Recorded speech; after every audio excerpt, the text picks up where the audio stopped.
Cabinet में ये लगातार 3 साल से ये पॉलिसी आ रही थी। अंततः आनन-फानन में इस पॉलिसी को अप्रूव जरूर किया गया, लेकिन इस पॉलिसी का बताया जा रहा अधिकारियों से ना सर है ना पैर है। इसके चलते इस एनटीटी की भर्ती पर अब क्या चुनावों से पहले भर्तियां शुरू हो पाएंगी, ये सबसे बड़ा सस्पेंस बना हुआ।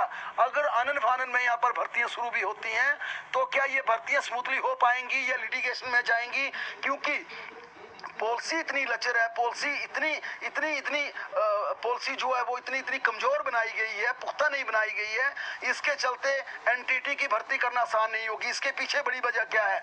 सरकार ने, मंत्रिमंडल ने जिस प्रकार से इस पॉलिसी को अप्रूव किया उसके अनुसार हिमाचल प्रदेश में आउटसोर्स के आधार पर एनटीटी के पद भरे जाएंगे और 1 साल के डिप्लोमा वाले के लिए ब्रिज कोर्स मैंडेटरी किया जाएगा, लेकिन इसका मामला केंद्र सरकार से उठाया जाएगा।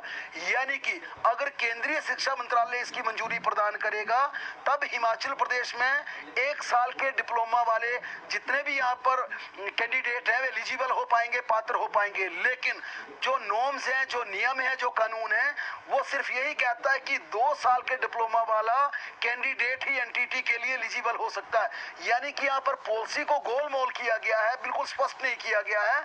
ना तो सरकार के पास ये प्रोरोगेटिव है प्रदेश के पास कि अपने स्तर पर 1 साल के डिप्लोमा को वैलिड कर सके। ये सारा पैसा केंद्र सरकार का एनटीटी के लिए जितना भी फंड्स दे रही है केंद्र सरकार दे रही है और उसके नॉर्म्स मानने होंगे। दूसरा, कैबिनेट ने इसी कैबिनेट की पॉलिसी में ये स्पष्ट कर दिया था पद आउटसोर्स से भरे जाएंगे।